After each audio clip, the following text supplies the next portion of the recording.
Mi madre Esperanza no era madre. Era una comerciante. ¿Y yo? La mercancía que ella misma parió para vender más adelante. Siempre me decía, con una tranquilidad que helaba el alma, que la leche con la que me amamantó cuando era apenas un pequeño ser, un hilo de vida, no había sido gratis. Aquello no era alimento, era un préstamo. Hablaba con la certeza de quien anota todo en un libro de cuentas, que cada gota de leche, cada plato de frijoles, cada trapo viejo que me daba para vestir, todo eso era una inversión, un capital que guardaba con mucho celo. Me sentaba en su regazo, pero no para hacerme cariños o contarme un cuento. Era para inspeccionarme. Abría mi boca, miraba mis dientes como un ganadero que evalúa el ganado antes de llevarlo a la feria, y decía con esa voz sin emoción: «Estoy cuidando bien mi tesoro, porque cuando cumplas 13 años, esa boca de ángel tuya va a tener que empezar a trabajar para pagar la deuda que tienes conmigo». Y la deuda, se encargaba de detallar, era la deuda de haber nacido. Lo que nunca siquiera soñó, pobrecilla, en su arrogancia de quien se cree dueña del mundo y de los otros, es que el mismo cuidado que tenía con su inversión, yo comencé a tener con mi plan. Mientras ella me miraba y veía una posesión, un objeto, una libreta de ahorros de carne y hueso, que iba a rendir intereses altos en el futuro, yo la miraba y veía una plaga. Una plaga que necesitaba ser exterminada para que yo pudiera respirar. Creía que estaba criando una cordera mansa para el matadero, pero en realidad en el silencio de mi miedo, estaba afilando las garras de una bestia que nadie veía. ¿Y la deuda de su leche? Esa deuda iba a ser pagada, sí, pero no como ella planeó. No con mi boca sirviendo a los deseos asquerosos de sus hombres. La deuda iba a ser pagada con la boca de la botella de tequila, y el pago iba a ser un veneno que iba a secar no solo la leche, sino la sangre, el alma y hasta el recuerdo de su existencia en esta tierra. Esperanza me enseñó que todo en este mundo perro tiene un precio. E iba a descubrir de la manera más amarga y definitiva que el precio de convertirme en un monstruo era crear la única criatura en el mundo capaz de devorarla por dentro, y después dormir en paz. Mi nombre de bautismo es Leticia. Leticia Hernández. Pero aquí en este suelo seco y agrietado del interior de Oaxaca, donde vine a parar después de huir de esa vida en Xochimilco, la gente me llama Doña Leti, con un respeto que nunca conocí antes. Por favor, suscríbanse al canal, dejen su like y comenten de dónde están escuchando esta historia. Necesito saber que hay gente buena en este mundo que me acompaña.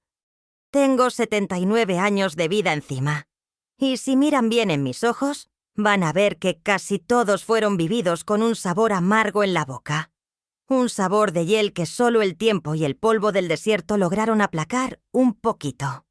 La historia que voy a contarles hoy comenzó en la Ciudad de México, en un lugar que ni sé si todavía existe. Una comunidad sobre el lodo que la gente llamaba Xochimilco. Un lugar que apestaba a drenaje y a desesperación. Un lugar donde nací y fui criada.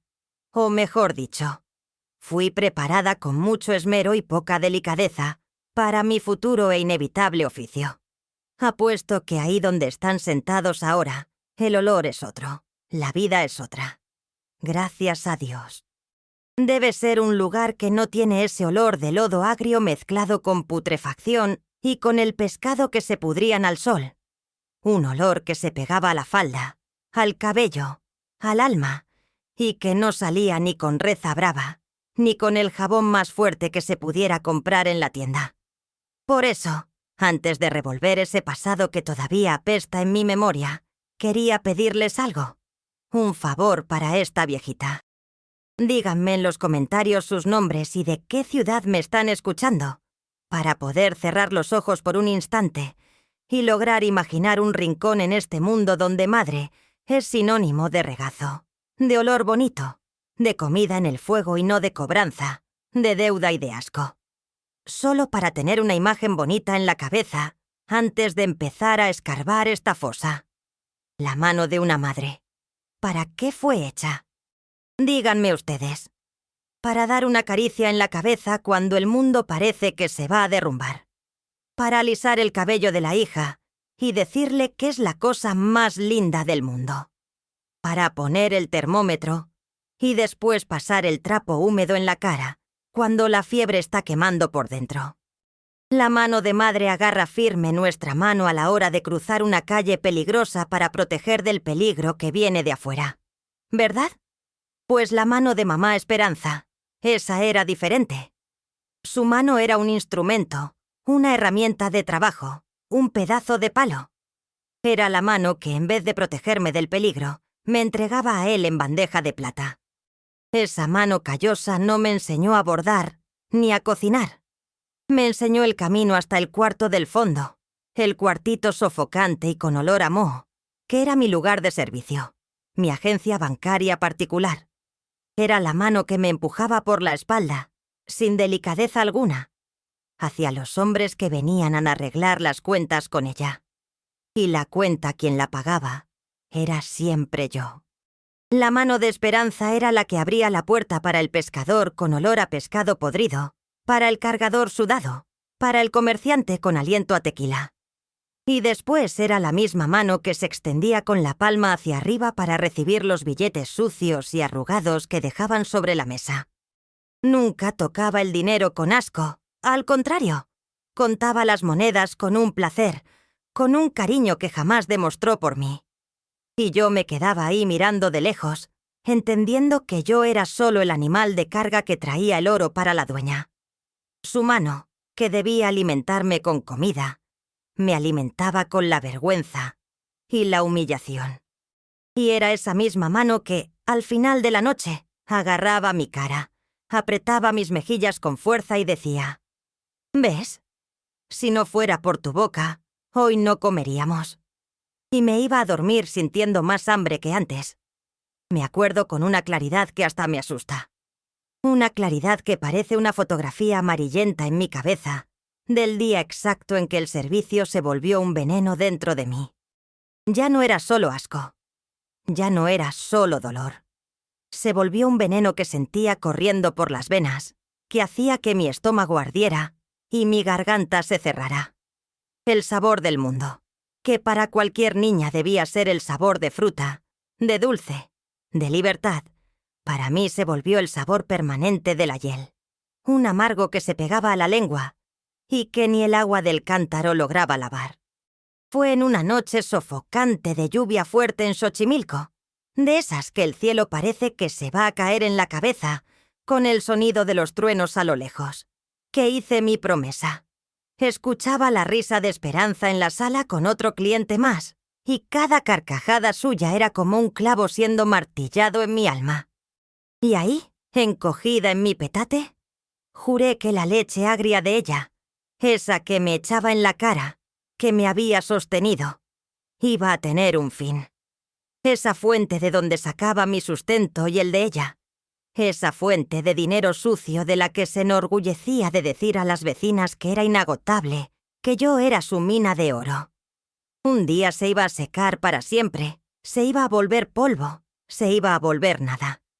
Y la persona que iba a poner el veneno en el manantial para detener esa agua sucia de una vez por todas, no iba a ser un extraño, no iba a ser un castigo de Dios, iba a ser yo misma con mis propias manos. Fue una promesa silenciosa, hecha solo para mí, tragada junto con el llanto ahogado que no podía dejar escapar, porque si ella escuchaba, la golpiza era segura. Fue un juramento hecho en la oscuridad, con el olor a moho y a desesperación como testigo. Un juramento que valió más que cualquier rezo hecho sobre la Biblia sagrada dentro de una iglesia. Porque mi fe en Dios, a esa altura de la vida, ya había muerto hacía mucho tiempo. Pero mi fe en mi propia capacidad de ponerle un alto a esa historia, esa fe acababa de nacer. Y era una fe peligrosa, una fe que no pedía perdón. Era la fe de la venganza. Y sabía, con la certeza de quien mira al cielo, y sabe que va a llover, que iba a cumplir cada palabra de ese juramento, aunque fuera lo último que hiciera en la vida. Pero para que entiendan por qué una hija, una niña, llega a ese punto de frialdad, necesito llevarlos para atrás, al principio de todo, a la cuna de lodo. La vida nuestra en ese tiempo, en ese lugar, no valía mucho. No valía menos que la de un cangrejo que la gente pescaba para comer. Vivíamos en una casa de palafitos, que es un nombre bonito para un montón de madera vieja y torcida clavada en medio del barro negro y apestoso de Xochimilco. De noche, escuchábamos el ruido de la marea subiendo y golpeando con fuerza los pilotes, y parecía que la casa iba a ser llevada en cualquier momento. Y yo me encogía toda en mi petate en el suelo, muriéndome de miedo de que el agua nos llevara juntas. El olor, como ya dije, era una mezcla permanente de agua salada, con basura podrida y con toda la suciedad que la gente de la ciudad grande tiraba ahí en los canales. Ese fue el primer olor que conocí en la vida, el perfume de mi infancia. Y en medio de toda esa miseria, quien mandaba en todo y en todos, quien daba las cartas era Mamá Esperanza. No era una mujer para jugar, no, de ninguna manera. Tenía una mirada dura, pesada, una mirada que parecía que atravesaba el alma y veía todos nuestros miedos. Y tenía una voz que cortaba más que vidrio roto, que cuando la levantaba hasta los hombres más valientes, bajaban la cabeza. Era respetada ahí en Xochimilco, pero no era un respeto que venía de la admiración. No. Era un respeto que nacía del más puro miedo, de la certeza de que cruzarse en su camino era pedir problemas. Esperanza tenía una filosofía de vida, una regla de oro que me repetía todos los días, desde que me acuerdo, como si fuera una oración al revés, para que nunca, jamás olvidara. Ponía la mano en mi barbilla, levantaba mi cara con fuerza y decía, mirando al fondo de mi ojo: «Escucha bien, niña, y métete de una vez por todas en tu cabeza hueca. Boca de hija es el ganapán de la madre. Es lo único que tienes que nunca pierde el valor y nunca se acaba. El resto del cuerpo lo guardamos para conseguir un marido tonto que te mantenga, pero la boca esa es para hacer negocio y meter dinero en la casa. Y lo más maldito de todo, lo que más me duele en el recuerdo hasta hoy, es que hasta cumplir mis 12 años de edad, yo creía que todo ese cuidado que tenía conmigo era amor de verdad, amor de madre. ¿Saben? Si algún hombre más atrevido, más abusivo, que pasaba por nuestra puerta, me miraba con una mirada diferente, una mirada de quien codicia la carne fresca, mamá se volvía una bestia, una leona defendiendo a la cría. Recuerdo como si fuera ayer una vez que el hombre de la tienda, un tal señor Ramiro, un viejo asqueroso, me dio un dulce de miel y se quedó mirándome de lado con una sonrisa amarilla en los labios. Esperanza vio la escena de lejos. No dijo una palabra en el momento, solo me jaló del brazo. Pero de noche, cuando Xochimilco se silenció y solo se oía el sonido del agua, fue allá a la tienda y rompió 2 botellas de tequila en su puerta. Escuché los gritos y el ruido. Me guardaba como si fuera una joya rara, un tesoro que nadie podía tocar. Y yo, en mi inocencia de niña, creía que era protección, que era celo de madre. No sabía, la tonta, que estaba cuidando su patrimonio, velando por su futura inversión. Todo cambió. El mundo se volteó cuando cumplí 13 años. Fue en 1959, un día caliente y sofocante.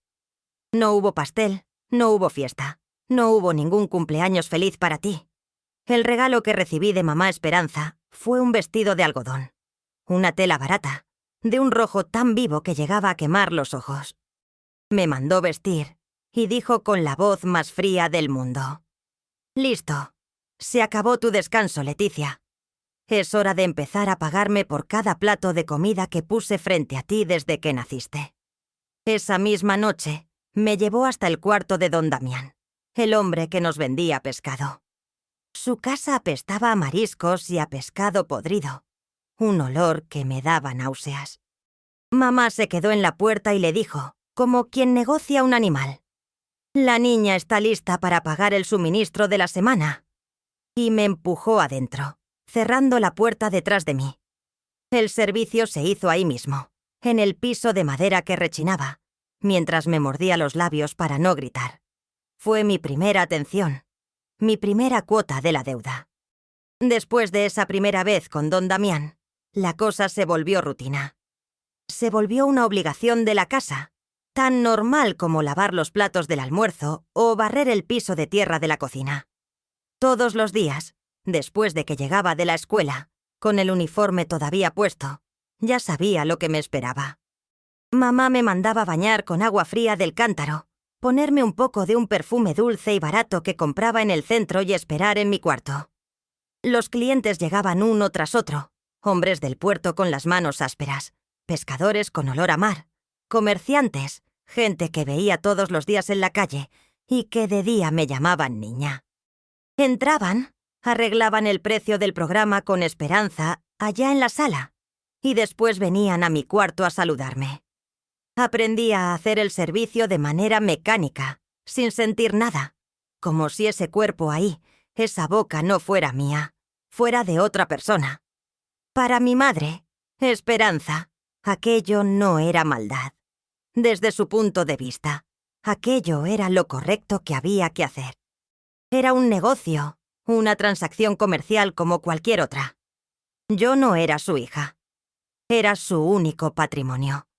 Su única fuente de ingresos, que no dependía de la marea o de la suerte, era garantizada. Me veía como su tiendita particular, una tiendita que abría todos los días y que, según ella, nunca daba pérdidas. Muchas veces, después de una atención más difícil, una de esas que me dejaba con la boca herida y el estómago revuelto, venía a verme al cuarto, pero no preguntaba si estaba bien, si me dolía. Preguntaba si el cliente había gustado del servicio, si había pagado lo acordado. Su preocupación era con la caja, con el dinero que entraba, no con la hija que estaba destruyendo poco a poco. Al principio, en las primeras semanas de esa vida, todavía trataba de luchar. Lloraba bajito. Trataba de decir que no quería, que aquello dolía, que me daba asco. Pero aprendí rápido y de la manera más dura y dolorosa que llorar y quejarme no servía para nada. Al contrario, solo empeoraba mi situación. Si me negaba a atender a un cliente, o si el hombre se quejaba de que no hice bien el servicio, que devolví el plato de tanto asco, mamá me esperaba a que saliera y me llevaba al cuartito del fondo, el depósito de trastos. Ahí me corregía con lo que tuviera en la mano, un cinturón de cuero, una chancla, lo que fuera. Decía con la voz llena de rabia: «Vas a aprender a hacer tu oficio bien, sin tonterías de niña boba. Cliente insatisfecho es pérdida, y yo no tolero pérdidas en mi casa».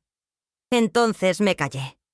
El silencio se volvió mi casa, mi único escondite seguro. Me volví con el tiempo, una maestra en el arte de desconectar el alma del cuerpo. Mientras los hombres venían y hacían lo que querían, yo viajaba muy lejos en mi cabeza, a un lugar donde nadie podía tocarme. Me quedaba contando los agujeros y las grietas de madera del cuarto. Escuchaba el ruido de los cangrejos caminando en el barro debajo de la casa. Un sonido que parecía un susurro. Pensaba en la tarea de la escuela que tenía que hacer al otro día, en las cuentas de matemáticas que me gustaba resolver. Mi cuerpo estaba ahí sirviendo de plato para su hambre asquerosa.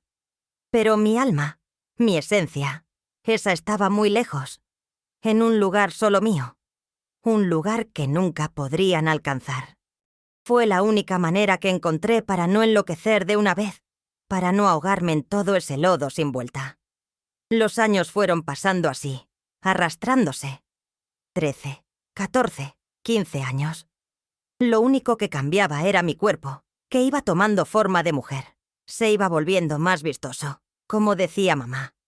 Y claro, el precio que Esperanza cobraba por mis atenciones. Mientras más joven me ponía, más caro era el servicio, más valorizado era mi producto. Tenía un orgullo maldito de decir a las otras mujeres de Xochimilco que su hija Era la mercancía más buscada de la región.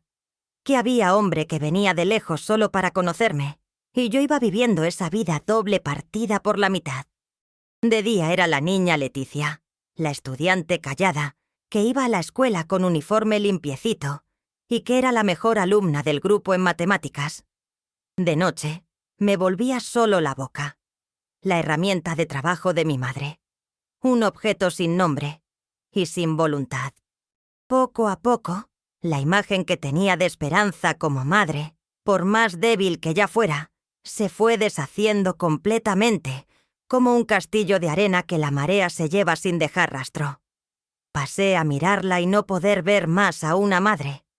Vi una patrona, una gerente, una mujer de negocios fría y calculadora, que me explotaba de la forma más cruel que un ser humano puede explotar a otro.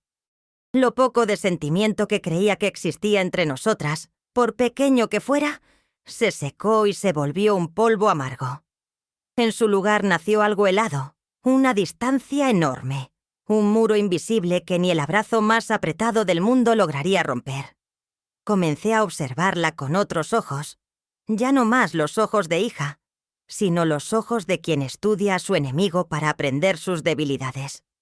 Veía cómo contaba el dinero al final de la noche, con una sonrisa de satisfacción en la cara, pasando los billetes sucios por los dedos.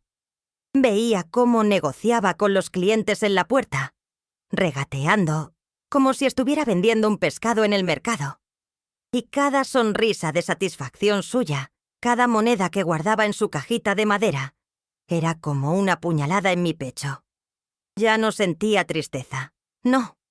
Lo que sentía era un tipo de rabia silenciosa, una rabia helada que iba creciendo dentro de mí como una semilla mala, esperando el momento justo de brotar. Por mis 16, 17 años, ya había perdido completamente la cuenta de cuántos hombres habían pasado por mí, de cuántas bocas había servido. Mi boca ya no era más mía, era un instrumento público, una herramienta gastada. Y el sabor que quedaba en ella después de cada servicio era un recordatorio constante y diario de mi condición, de mi vida de objeto. Un sabor de cigarro barato, de tequila, de sudor agrio, de vergüenza. Me cepillaba los dientes con fuerza, con una rabia contenida, hasta que la encía sangrara, en la esperanza vana de arrancar ese sabor de mí. Pero no servía. El sabor no estaba en la boca. El sabor estaba en el alma. Fue en una de esas noches interminables, acostada en mi petate duro, oyendo la fiesta y la risa alta de mamá Esperanza allá en la sala, con otro cliente que acababa de usarme, que la promesa silenciosa que había hecho años antes volvió con una fuerza maldita, como un trueno dentro de mi cabeza. Miré al techo de madera podrida y mohosa de mi cuarto, y entendí con una claridad aterradora que no servía solo esperar. ¿Esperar qué? ¿Al final? Que un día se arrepintiera, que un día me mirara con pena y me liberara. Eso jamás iba a pasar. Si quería mi libertad, si quería tener mi vida de vuelta, iba a tener que arrancarla con mis propias manos y uñas. Ya no era solo un deseo de huir, de desaparecer en el mundo. Se había vuelto una necesidad, una cuestión de supervivencia, de vida o muerte. Sabía, con una certeza que venía del fondo de mi ser, que si continuaba en esa vida, por más tiempo que fuera, iba a acabar muriendo por dentro de una manera que ni Dios iba a poder resucitarme después. Necesitaba cortar el mal de raíz. Y la raíz de todo mi sufrimiento, de toda mi humillación, de todo mi asco, tenía nombre y dirección. Vivía en la misma casa que yo, comía de la misma comida que yo, y dormía en la cama al lado, roncando satisfecha. Era mi propia madre, Esperanza. Y fue ahí en la oscuridad de mi cuarto, sintiendo el olor de Xochimilco invadiendo por las grietas y el sabor amargo en la boca que nunca salía, que juré para mí misma con toda la fuerza de mi ser, que la deuda que Esperanza decía que tenía con ella, esa deuda iba a ser pagada, sí, pero iba a ser pagada a mi manera, en mis términos, y con intereses, con muchos intereses. No sabía todavía cómo, ni cuándo, pero sentía en el fondo de mi alma como un presentimiento que el día del gran ajuste de cuentas estaba cada vez más cerca, y que la leche que usó para criarme se iba a agriar de una vez, y se iba a volver el veneno que iba a poner punto final a todo aquello, de una forma que nadie nunca más me iba a poder cobrar nada. Mi vida, a partir de ese día de los 13 años, se volvió un solo camino, una vereda estrecha y lodosa, sin ningún desvío o señal de retorno. Era una rutina que se repetía con la precisión de un reloj viejo, o como la marea de Xochimilco, que sube y baja todos los santos días, sin fallar ni un minuto. Mi obligación comenzaba en el instante en que pisaba la casa, viniendo de la escuela, con la cabeza todavía llena de las cuentas de matemáticas. Era quitarme el uniforme que ya se estaba poniendo corto en los brazos y en el pecho, bañarme con esa agua fría y parada del cántaro de barro, que parecía que nunca limpiaba de verdad, y esperar. Eran de 4 a 5 atenciones por noche, mínimo. Los fines de semana, o cuando los barcos grandes, llenos de extranjeros, atracaban en el puerto de Veracruz, ese número podía duplicarse, y las noches se volvían un borrón sin fin. Aprendí a cumplir mi oficio con los ojos cerrados, y esto no es manera de hablar. No, es la más pura verdad. Cerraba los ojos bien apretados en el momento en que oía los pasos del cliente acercándose al cuarto. El sonido de las botas sucias de lodo en el entarimado de madera, y solo abría de nuevo cuando escuchaba la puerta cerrarse y sus pasos alejándose por el pasillo. Era una manera que inventé para protegerme, para tratar de engañarme a mí misma, fingir que no estaba ahí de verdad, que era solo una pesadilla, y que en cualquier momento iba a despertar en mi petate, sudada, pero segura.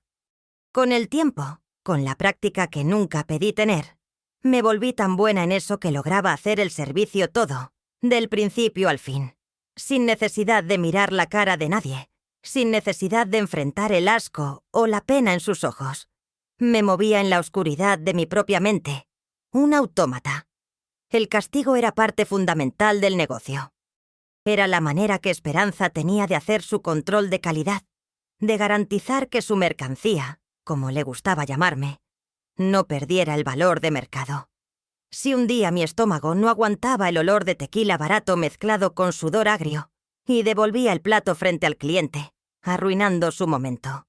O si yo, en un momento de debilidad, dejaba escapar una lágrima tonta. Y el hombre se quejaba de que no estaba colaborando, que era delicada y no valía el dinero pagado. El castigo era seguro, como el sol que iba a salir al otro día. Tan pronto como el hombre salía, cerrando la puerta con fuerza y maldiciendo el nombre de mamá, ella venía hasta mi cuarto. Nunca gritaba en esas horas, lo que era aún más aterrador.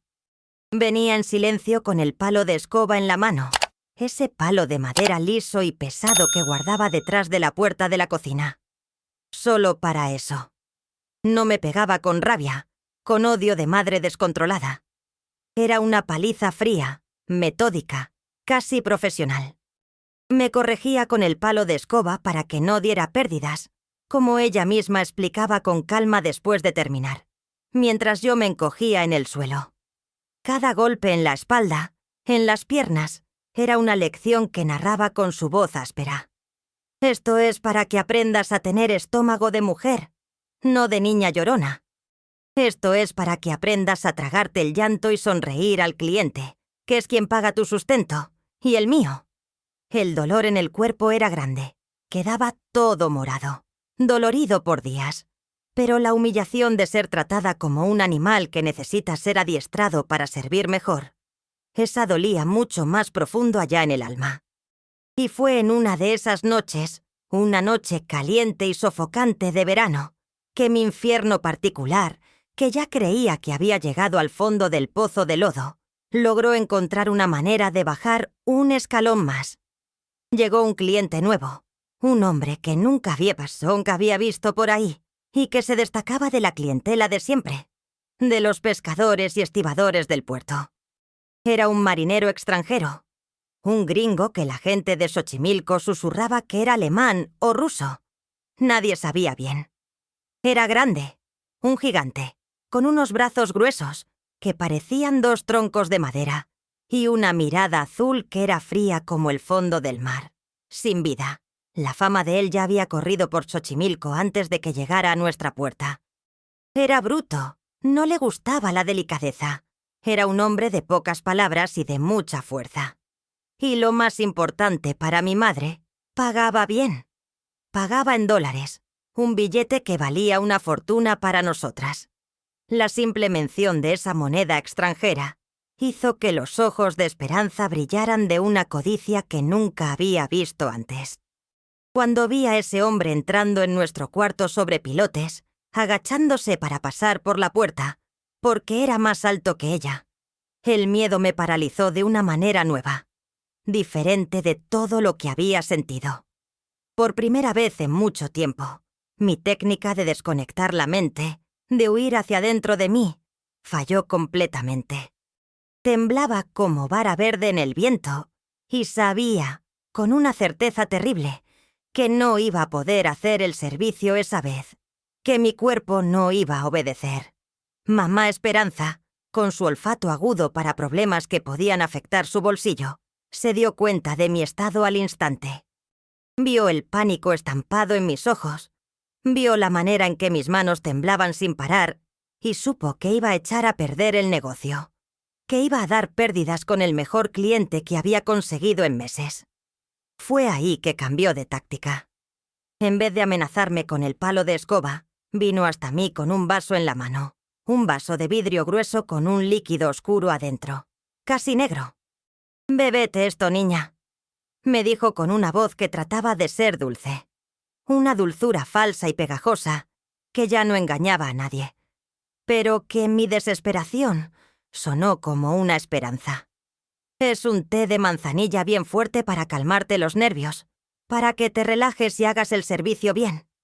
Yo, en mi desesperación, en mi ingenuidad de quien todavía quería creer que existía una pizca de madre ahí dentro de ese monstruo, creí. Pensé que era un raro momento de compasión, un gesto de cuidado para que no sufriera tanto. Bebí el té de un trago, sin ni siquiera sentir bien el sabor. El sabor era amargo, extraño, terroso, pero no me importó. Solo quería que el miedo y el temblor pasaran. Lo último que recuerdo con claridad fue a mamá llevándome del brazo hasta el cuarto, acostándome en el petate y diciendo: «Ahora quédate quietecita ahí que el doctor ya viene». Después de eso, todo se puso negro, una oscuridad sin fin.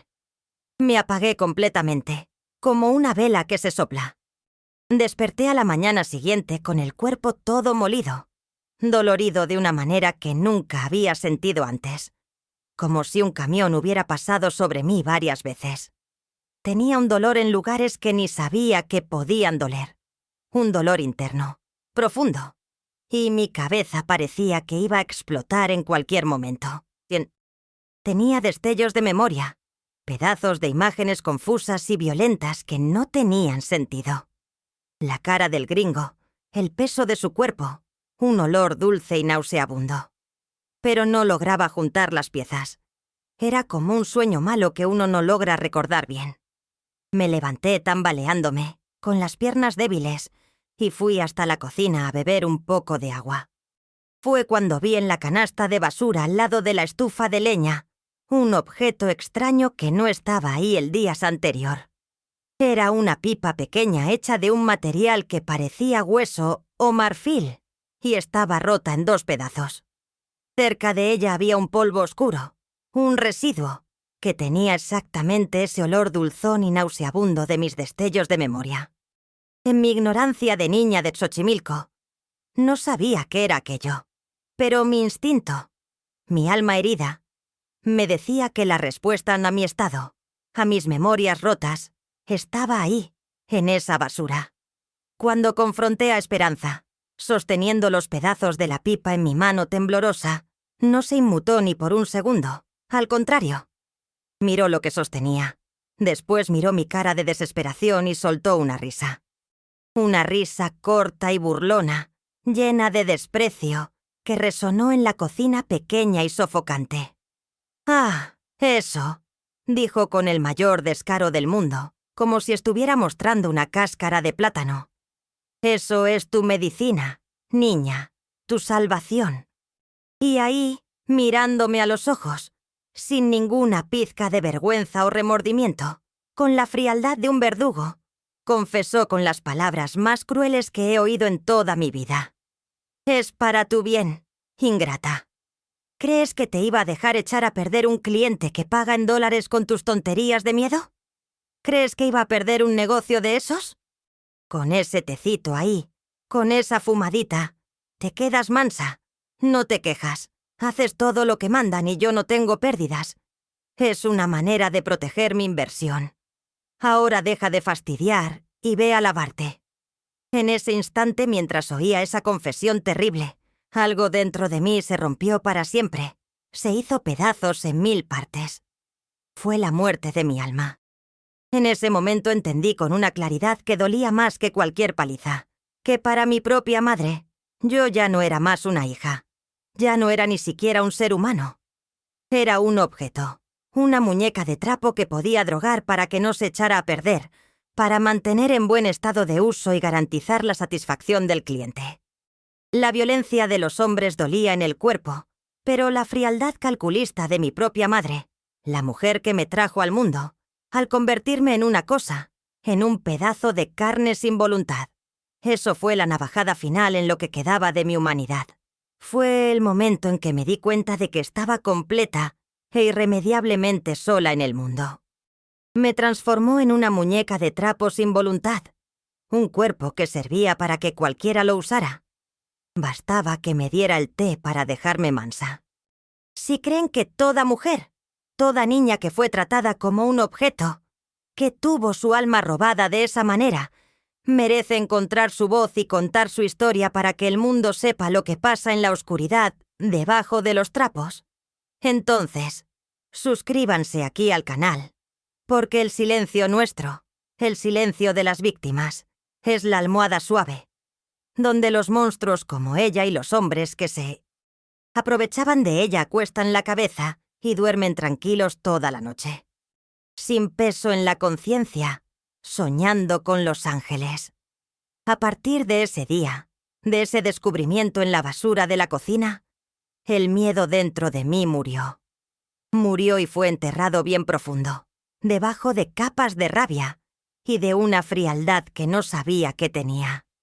El pavor que sentía de los clientes, el miedo de la paliza con el palo de escoba, el miedo de la mirada de esperanza, todo eso desapareció y dio lugar a algo nuevo. Algo que nunca había sentido antes. Algo frío, paciente, calculista. Pasé a mirar a Esperanza, ya no más con el miedo de una hija acorralada, sino con la mirada distante de un científico que observa un insecto venenoso dentro de un frasco de vidrio, estudiando sus movimientos, sus hábitos, sus debilidades, esperando el momento justo y la mejor oportunidad para aplastarlo sin ser picado. La tristeza se fue, el dolor se fue. Solo quedó el plan que comenzó a formarse en mi mente como una telaraña. Dejé de llorar, dejé de quejarme, dejé de mostrar cualquier tipo de emoción, fuera buena o mala. Me volví la hija perfecta, la herramienta de trabajo ideal. Hacía mi oficio sin decir ni pío, con una eficiencia aterradora. Aceptaba cualquier cliente que me consiguiera. No importaba lo bruto o asqueroso que fuera. Hasta agradecía con una sonrisa vacía en los labios por el tecito en las noches más difíciles, sabiendo ahora lo que realmente era. Y mamá Esperanza, en su codicia ciega y en su arrogancia sin límites, creyó que finalmente me había domado. Creyó que había logrado quebrar mi espíritu y convertirme en la máquina de hacer dinero que siempre soñó. No sabía que mi obediencia era solo una máscara, una fantasía. Detrás de ella, yo solo estaba observando, aprendiendo sus hábitos, sus rutinas y planeando con una paciencia de depredador cada detalle de lo que iba a hacer después para darle un fin definitivo a esa historia. Después de esa noche del té de opio, después de entender con una claridad que cortaba el alma como un vidrio roto, que yo era menos que un animal para mi propia madre, la idea de simplemente huir murió dentro de mí. Se volvió polvo. Se deshizo en el aire.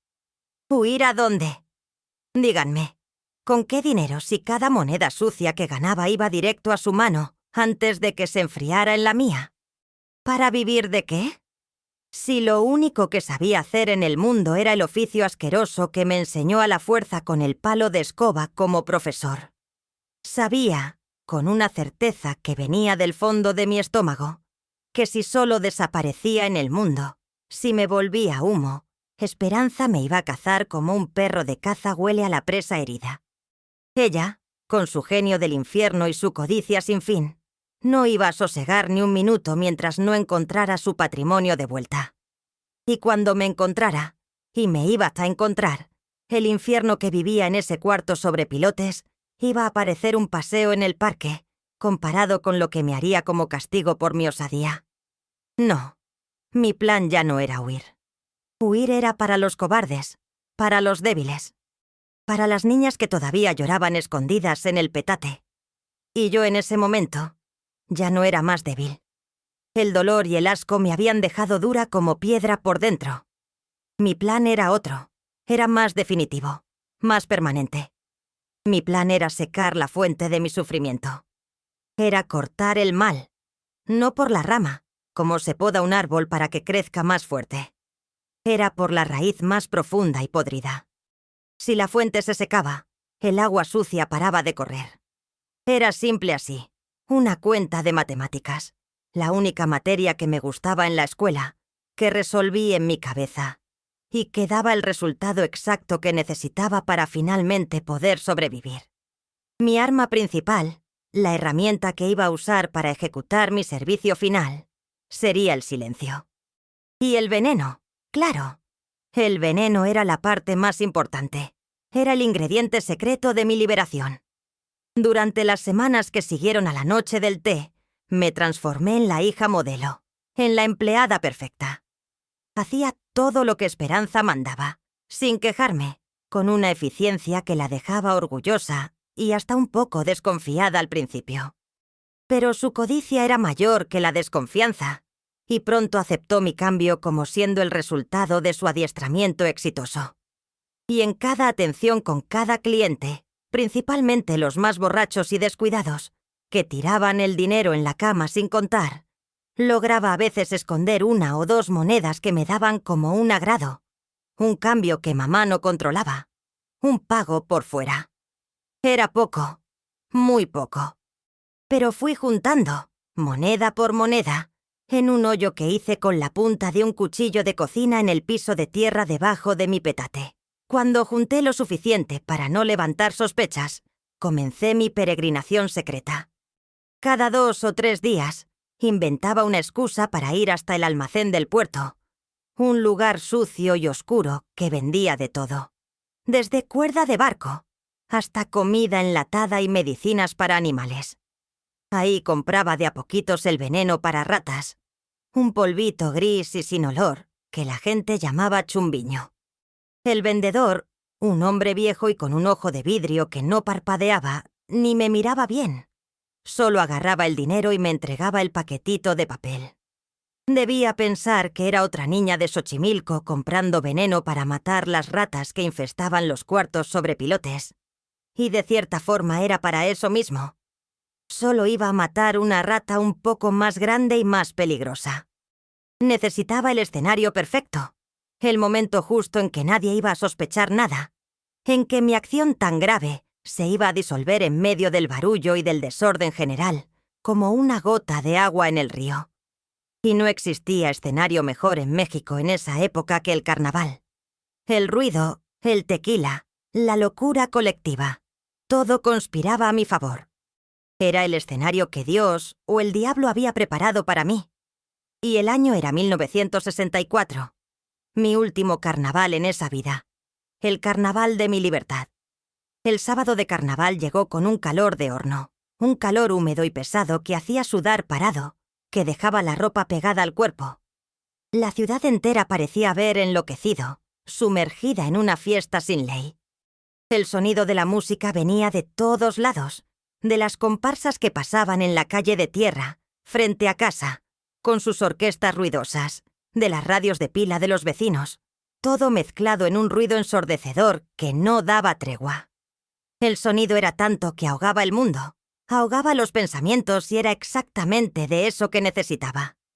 Y Esperanza, claro, estaba en su apogeo, en su elemento.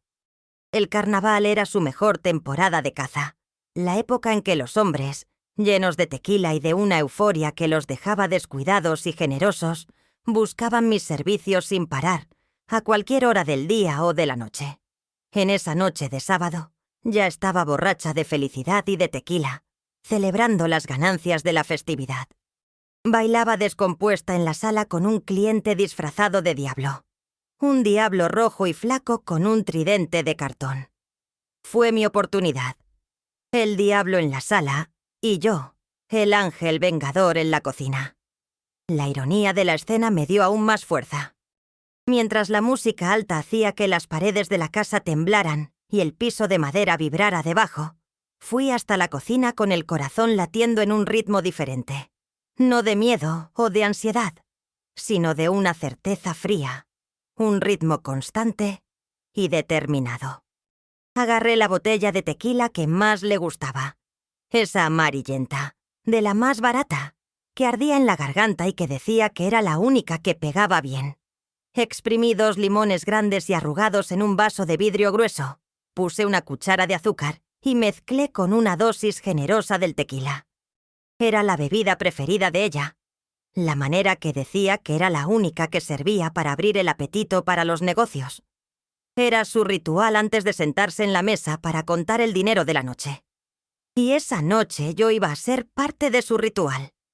En realidad, ese era mi ritual. El ritual de mi venganza, de mi liberación.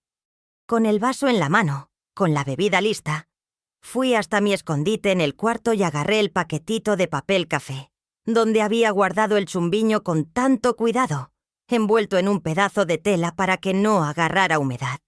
Abrí con la calma de quien prepara una medicina para un enfermo terminal, con una precisión que no sabía que tenía. El polvito gris no tenía olor, no tenía sabor, no tenía nada que pudiera entregar mi plan. Era la muerte silenciosa, invisible, el arma perfecta para una venganza que necesitaba ser limpia.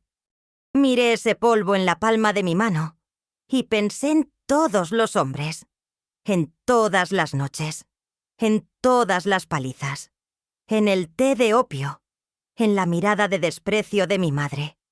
Y con la mano más firme que había tenido en toda mi vida, vertí todo el veneno dentro del vaso.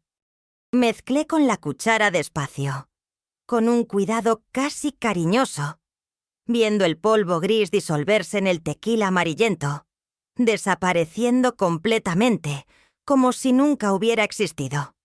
Mi mano no tembló ni un milímetro. En ese momento ya no era más la niña Leticia, la víctima, la muñeca de trapo. Era un instrumento de la justicia, mi propia y única justicia. Con el vaso preparado en la mano, caminé de la cocina hacia la sala, pasando por el pasillo estrecho y oscuro. La música estaba al último volumen, una cumbia acelerada que hacía que uno quisiera moverse sin parar, una alegría contagiosa que contrastaba con la oscuridad dentro de mí.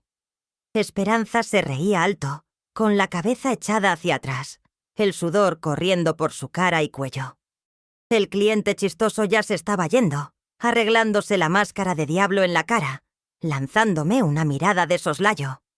Esperé a que pasara por la puerta y me acerqué a ella, ofreciendo el vaso como quien ofrece una flor, un regalo, una prueba de amor. Y con la voz más calma y hasta un poco cariñosa, que logré fingir, una voz que entrené por semanas en mi cabeza para que saliera perfecta, dije: «Una bebida para usted, mamá». La hice del mero modo que le gusta, con limón rosa. Es para que celebremos la fiesta, celebremos el buen movimiento de hoy. Ella me miró con los ojos brillando de alcohol y de codicia. y una sonrisa ancha y satisfecha se abrió en su cara sudada. Agarró el vaso de mi mano con una avidez de quien tenía mucha sed, feliz de la vida con el agrado inesperado de la hija obediente. «Así me gusta verte, niña, aprendiendo a agradarme, aprendiendo a ser agradecida con quien te da el pan de cada día», dijo con la voz pastosa de borracha, dándome una palmadita en la cara. Un gesto que era para ser de cariño, pero que para mí sonó como un último insulto. Y sin ni siquiera sospechar nada, sin ni siquiera oler la muerte que estaba ahí en esa bebida, volteó el vaso de una vez, bebiendo todo hasta la última gota, como siempre hacía. En un trago largo. Bebió el veneno que preparé, el punto final de su historia y el comienzo de la mía. Y me sonrió. Una sonrisa de satisfacción plena, eructando después. Después se limpió la boca con el dorso de la mano, me dio el vaso vacío y volvió a bailar sola en medio de la sala, balanceándose torpemente al ritmo de la cumbia que venía de la calle. Y yo me quedé ahí parada en la puerta, observando mi obra, viéndola bailar su último baile, el baile de la muerte, sin saber que la música ya había terminado para ella. Hay gente que me va a llamar monstruo. Va a decir que lo que hice no tiene perdón, que soy una asesina fría y calculista, que quité la vida de mi propia madre. Y les pregunto a ustedes que están ahí escuchándome con la vida de ustedes, con las madres de ustedes, para una semilla de manglar. Una semillita que nació en medio del lodo y de la podredumbre. Lograr brotar, lograr romper el barro y ver la luz del sol por primera vez. No es necesario primero matar la plaga que está comiendo su raíz, que está chupando su vida, que no la deja crecer. Dudo que tengan valor de darle like a este video. No por estar de acuerdo con lo que hice, porque ni yo sé si estoy de acuerdo, ni Dios sabe, sino por entender que a veces, en este mundo perro, la medicina para curar una herida mortal tiene exactamente el mismo sabor y el mismo color del veneno. Es una elección que nadie debería tener que hacer, pero que fui obligada a hacer. Después de que bebió la bebida fatal, no huí. No salí corriendo desesperada por la noche de carnaval, gritando como una loca. Mi parte en el plan estaba hecha, con una perfección que me sorprendió. Agarré el vaso vacío, fui hasta la cocina. Lo lavé en la palangana con agua y jabón, restregando bien por dentro y por fuera para no dejar rastro, y lo guardé en el lugar de siempre, junto con los otros vasos, como si nada hubiera pasado. Apagué la luz de la sala, dejándola ahí, tropezando con sus propios pies, canturrando una marcha de carnaval antigua, ya sin fuerzas, con la voz cada vez más débil. Y volví a mi cuarto, a mi petate en el suelo. Me acosté, cerré los ojos, pero no para dormir. El sueño había huido de mí hacía mucho tiempo. Me acosté para esperar, para oír las primeras señales de que el veneno estaba haciendo su servicio en su cuerpo, para ser la única testigo del fin. Mi venganza no fue un acto de rabia, de impulso. Fue una cirugía planeada hasta en los más mínimos detalles. Y ahora yo era la médica esperando al lado de la cama para ver el resultado de la operación. Toda la noche me quedé despierta, acostada en la oscuridad, oyendo cada sonido. El sonido de la cumbia allá afuera, que entraba por las grietas de la pared de madera, era la banda sonora del fin de mi deuda, del fin de mi esclavitud. Cada golpe del tambor, cada nota aguda de la trompeta, cada grito de juerguista que pasaba en la calle, parecía celebrar mi liberación. No sentía miedo, no sentía culpa, no sentía nada más que una calma extraña, una sensación de paz helada que nunca había conocido antes en toda mi vida. Era la paz de quien sabe que a partir de esa noche el mañana sería diferente, que la fuente de mi sufrimiento había sido envenenada en su nacimiento y que era solo cuestión de tiempo, de pocas horas, tal vez, hasta que se secara para siempre, hasta la última gota. Y esperaría el tiempo que fuera necesario, sin prisa. Tenía toda la vida por delante. La agonía de Esperanza no comenzó con un grito, sino con un gemido bajo, un sonido arrastrado, casi un suspiro de cansancio que oí en la madrugada del domingo de carnaval. La cumbia allá afuera todavía comía en el centro con una furia que parecía que nunca iba a acabar, pero en nuestro callejón de Xochimilco, el polvo de la fiesta ya estaba bajando y el silencio comenzaba a reclamar su lugar. Fue la primera señal. Después vino el vómito, un sonido feo, desgarrado, violento, que venía de su cuarto y que me hizo sentar en el petate con el corazón alerta. Continué ahí acostada en la oscuridad, solo oyendo como un animal que presiente el peligro. Pasó todo el domingo en la cama, quejándose de un dolor en el estómago que parecía un cuchillo, una quemadura que les decía a las pocas vecinas que asomaron la cabeza en la puerta, que era del tequila adulterado que debía haber bebido en la calle. Nadie sospechó. En Xochimilco, todo carnaval tenía su tanda de gente que se enfermaba por causa de la bebida de mala calidad. Era una excusa perfecta. Absolutamente normal. El lunes por la mañana, la cosa empeoró de una manera que asustó hasta a mí. Comenzó a tener unos temblores, unos espasmos incontrolables que sacudían todo el cuerpo en la cama de tablas y comenzó a hablar sin sentido, a llamar por nombres de gente que ya había muerto, a ver bichos en las paredes. Las vecinas que aparecieron de nuevo en la puerta, más por curiosidad que por preocupación, la miraban con una mezcla de miedo y satisfacción, y decían que era castigo de Dios, que era brujería que alguna enemiga le puso. Nadie se ofreció para llamar a un médico o para ayudar de verdad. En Xochimilco, cada quien cuida su vida y su muerte. Y el martes de carnaval, ya no hablaba más. Solo emitía unos sonidos que no parecían de gente. Un ronquido profundo que venía del pecho. Su cuerpo se retorcía en la cama, los ojos volteados hacia lo blanco, la boca echando espuma. Y en la mañana del miércoles de ceniza, cuando el sol nació gris y triste, trayendo el silencio y la resaca de vuelta a la ciudad, ella también se silenció. Esperanza dejó de respirar. La fuente se había secado. ¿Y cuál fue mi reacción durante todo eso? Se deben estar preguntando. Cuidé de ella esos 3 días con una dedicación y una paciencia que sorprendió a las pocas vecinas que por chisme venían a espiar. Limpiaba su suciedad, el vómito, la espuma, todo. Con un trapo húmedo, limpiaba su cara sudada, su cuerpo febril. Daba agua en su boca con una cuchara, aun sabiendo que ya no podía tragar nada más.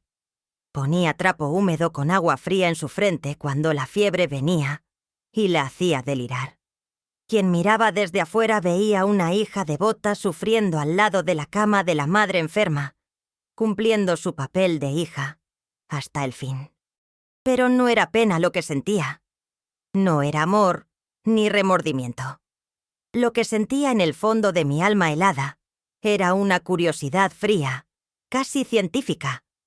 Necesitaba quedarme ahí cerca para tener la certeza de que el veneno estaba haciendo su servicio bien, para acompañar cada etapa de la destrucción, para garantizar que no habría vuelta, que no se iba a levantar de esa cama. Cada gemido suyo, cada convulsión, cada suspiro, era una confirmación de que mi plan había dado resultado, de que mi cuenta de matemáticas estaba exacta. Estaba ahí como la verdugo que se queda al lado del condenado en la horca. No por compasión, sino para garantizar que la sentencia fue cumplida hasta el fin, sin fallas. Fue mi último acto como empleada suya, supervisar su quiebra completa y definitiva. Esa misma mañana de miércoles de ceniza, con el cuerpo de Esperanza todavía tibio en la cama, y con la ciudad entera sumergida en una paz melancólica, ejecuté la parte final de mi plan. No lloré, no grité, no llamé a nadie. El tiempo era precioso y no podía desperdiciarlo con sentimentalismos. Fui directo hasta la caja de madera vieja debajo de su cama, donde guardaba el dinero de mis atenciones, el fruto de mi sufrimiento, la prueba material de mi esclavitud. Abrí la caja con la punta del cuchillo que usaba en la cocina y agarré todo. No era mucho, Era un fajo de billetes sucios y arrugados, pero era suficiente para comprar un pasaje para un nuevo comienzo. Hice un bulto con 2 o 3 piezas de ropa, las únicas que tenía, que no eran los vestidos rojos y cortos de mi oficio. Di una última mirada a esa casa, a ese Xochimilco, a ese cuerpo inerte y pálido en la cama, y no sentí nada, absolutamente nada. Era como mirar una cáscara vacía, un objeto roto. Y salí. Salí caminando, sin mirar atrás, por el callejón de tierra. Pasé por el centro de la ciudad, todavía sucio de confeti y serpentina, que ahora parecía basura, y fui hasta la terminal de autobuses. Ahí miré el tablero con los nombres de las ciudades y compré un pasaje para el lugar más lejos que mi dinero podía llevarme. Un lugar en el desierto, cuyo nombre ni sabía pronunciar bien. Era el año de 1964, y estaba huyendo no de mi crimen, sino de mi vida anterior. Estaba huyendo para nacer de nuevo. El autobús, un trasto viejo que roncaba más de lo que andaba, me dejó en un pueblito polvoriento, con unas 10 casas y una iglesia, con un nombre que ni recuerdo más.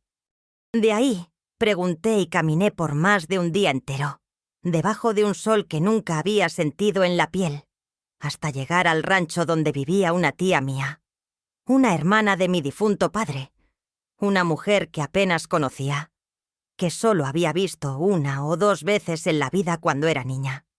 Mi tía, una mujer seca y arrugada como la tierra alrededor de ella, con una cara que parecía haber sido esculpida por el viento, me acogió sin hacer muchas preguntas. Creo que vio en mi cara, en mi delgadez, en mi mirada asustada de animal del monte, una historia que era mejor no revolver. Me dio un plato de comida, un atole con un pedazo de queso que para mí pareció el mayor banquete del mundo. Me dio un rincón para dormir en una hamaca en el corredor de la casa de adobe, y al día siguiente me dio un azadón y me enseñó el oficio de la siembra. Mi nueva vida, mi segunda oportunidad comenzó ahí, debajo del sol caliente del desierto, con las manos llenas de ampollas y el cuerpo dolorido, de una manera diferente, una manera buena, una manera honesta. La cura para mi alma, para las heridas que nadie veía, vino por el trabajo. El cansancio del sol fuerte que quemaba la piel, del azadón pesado que cavaba la tierra dura y seca, el sudor que corría por mi cara y se mezclaba con el polvo rojo. Todo eso comenzó a limpiar de adentro hacia afuera la suciedad que los hombres y que Esperanza habían dejado en mí. Cada callo que nacía en mi mano era una memoria mala que moría, que se secaba. Cada músculo dolorido al final del día era la prueba de que mi cuerpo ahora me pertenecía de verdad, que el esfuerzo de él era para arrancar el sustento de la tierra y no para satisfacer la voluntad de otros. Trabajaba de sol a sol en silencio, y de noche, después de comer un plato de frijoles, caía en la hamaca y dormía un sueño pesado. Un sueño sin sueños, por primera vez en mi vida. El desierto, con su dureza y su honestidad brutal, me estaba curando, me estaba purificando con su castigo de sol y trabajo. Me estaba haciendo persona de nuevo. Fue en esa vida, 4 años después de mi huida, en 1968, que conocí a Severino. Era un campesino viudo, un vecino de mi tía, un hombre mayor que yo, de pocas palabras, y de una mirada profunda y triste. Había perdido a su esposa en el parto del primer hijo, que tampoco sobrevivió. Y esa tragedia doble lo había dejado callado, un hombre de silencios que curaban. Me veía trabajando en la milpa de mi tía, me veía en la misa de domingo en la capilla del pueblo, siempre callada en mi rincón. Y un día tomó valor y pidió hablar conmigo con el sombrero de palma en la mano, todo sin saber qué hacer. No hubo noviazgo, no hubo cortejo, no hubo promesas. Fue una conversación honesta ahí en la puerta del rancho.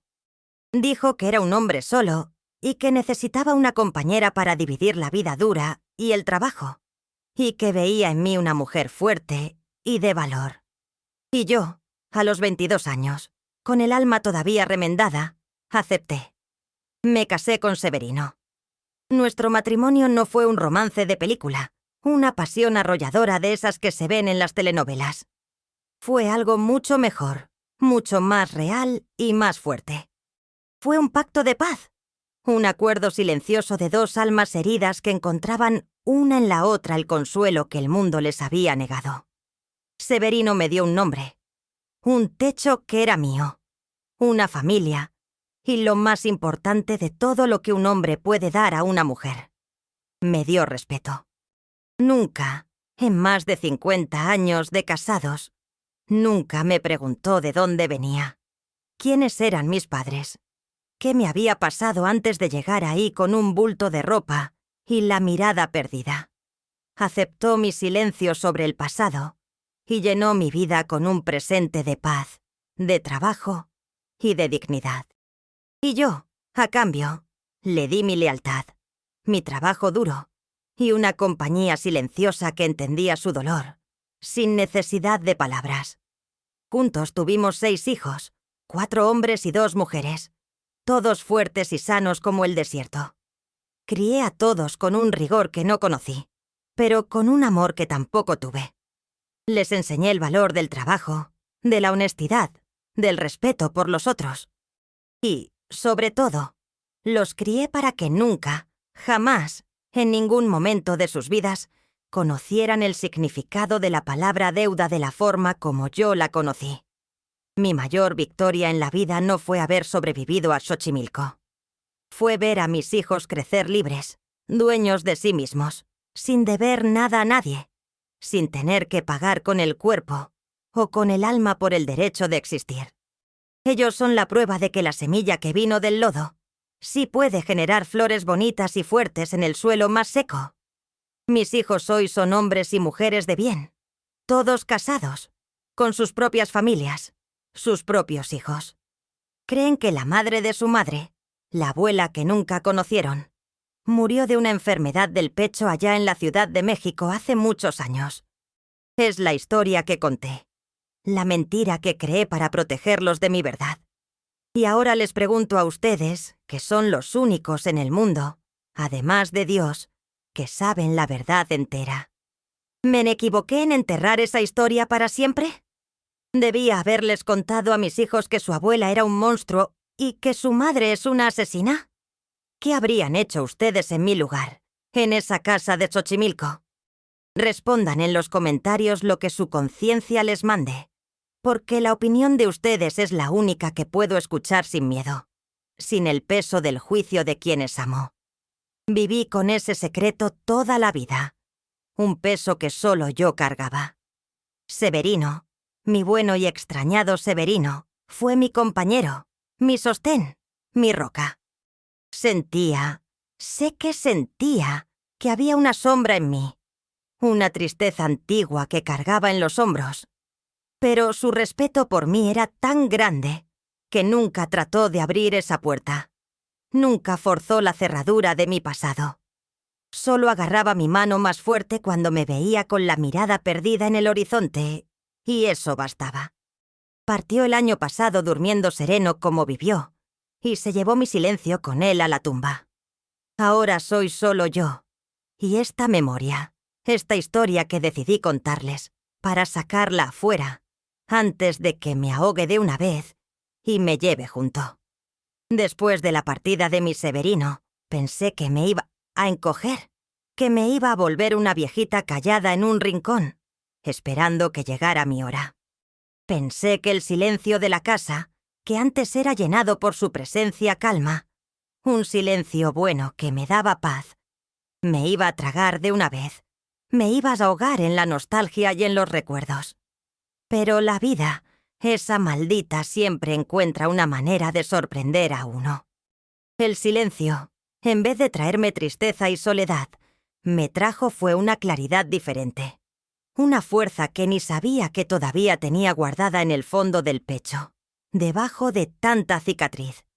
Y la energía que usé por tantos años para cavar la tierra y para criar mis 6 hijos. Esa fuerza no se jubiló junto conmigo. Solo cambió de oficio. Hoy, aquí en esta comunidad pequeña y olvidada por el mundo, Aquí en este suelo de polvo, donde planté mis raíces, me volví, sin querer, una especie de matriarca. No porque quise, no porque pedí, sino porque la vida, con sus vueltas y sus castigos, me hizo así. Cuando una mujer recibe golpes del marido y no tiene a dónde correr, con los ojos morados y el alma en pedazos, es en mi puerta que toca en medio de la noche, porque sabe que aquí no va a ser juzgada, va a encontrar un vaso de agua y una palabra de fuerza. Cuando un político de conversación bonita, con zapato brillando, viene aquí en época de elecciones a prometer el mundo y el fondo a cambio de voto, tratando de engañar a mi gente sufrida, soy la primera en levantarme en la reunión de la asociación, a pedir la palabra y a desenmascarar al mentiroso frente a todo el mundo, con las palabras que merece oír. No tengo miedo de hombre, no tengo miedo de rico, no tengo miedo de autoridad. El miedo, como dije, murió en mí allá en 1964, y nunca más resucitó. Esta fama mía de Doña Leti, la que no se deja de nadie, creció con el tiempo. Hoy mis días están llenos, ya no más con el azadón, sino con la gente. De mañana tempranito, después de tomar mi café negro, me siento aquí en este corredor y mi casa se vuelve una especie de consultorio al aire libre. Viene gente de todo lado.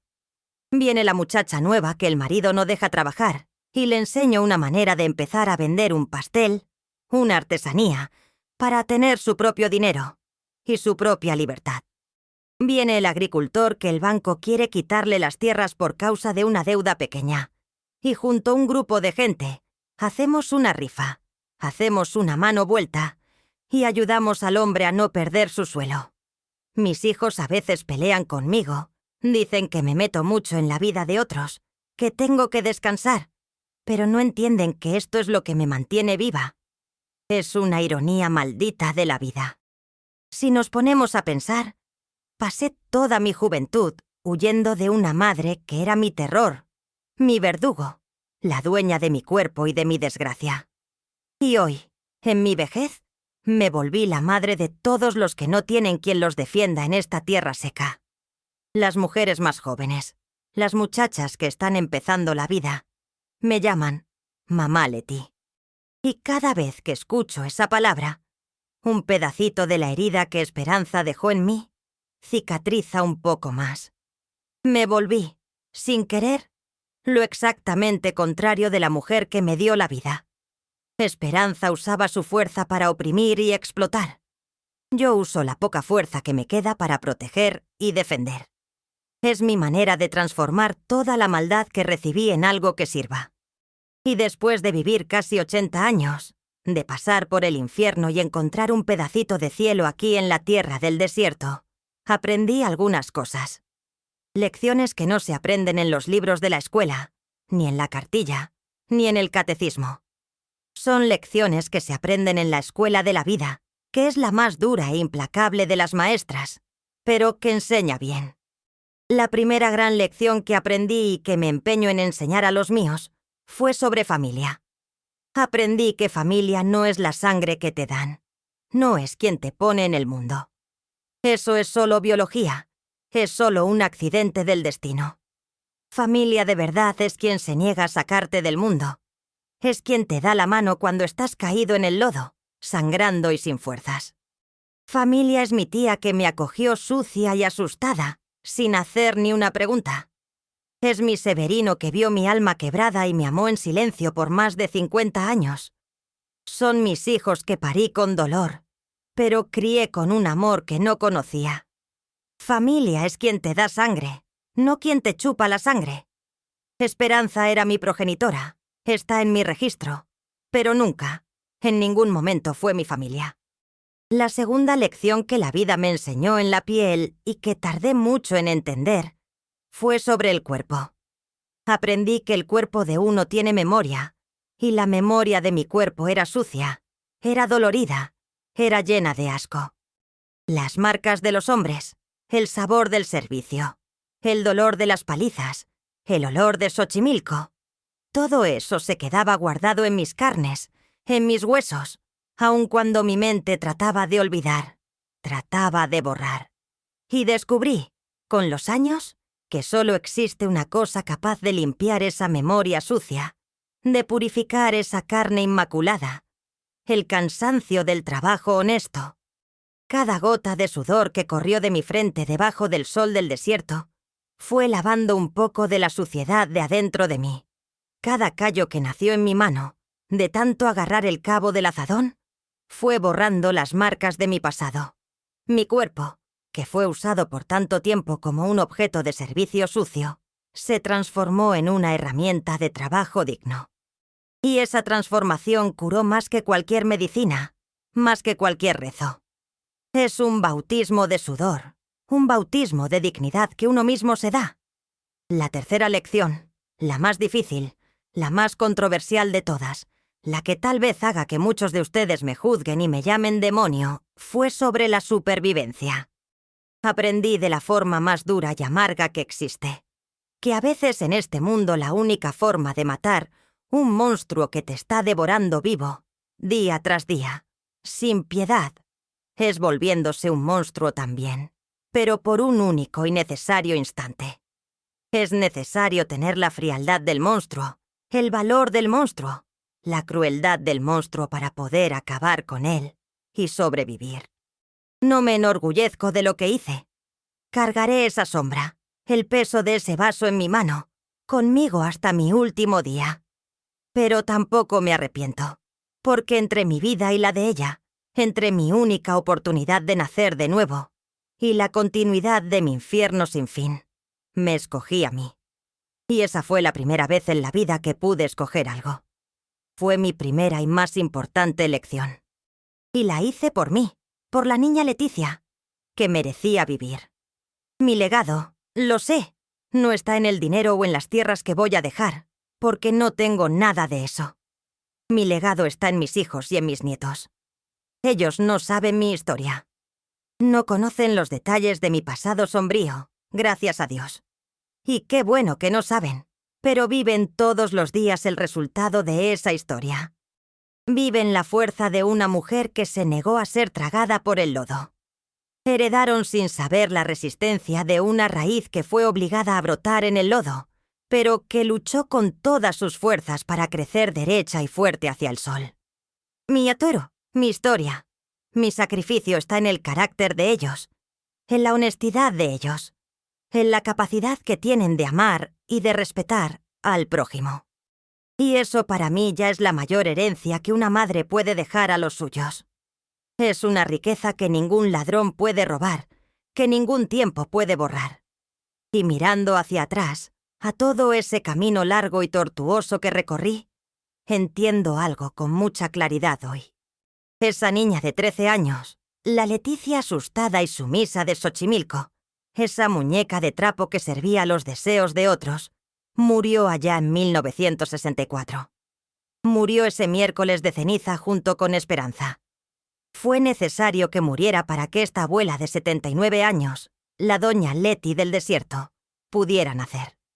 Fue un parto difícil, un parto doloroso, un parto al revés, donde la hija se parió a sí misma después de matar a la madre, pero fue mi verdadero nacimiento. El resto, todo lo que vino antes de eso, fue solo la preparación, fue solo la oscuridad antes del amanecer. Y a pesar de todo, de todas las cicatrices visibles e invisibles, estoy agradecida por haber tenido la oportunidad de ver el sol nacer de nuevo y de haber vivido una vida que, al final de cuentas, fue mía. Una vida que construí con mis propias manos callosas. Mi nombre es Leticia, pero aquí me llaman Leti.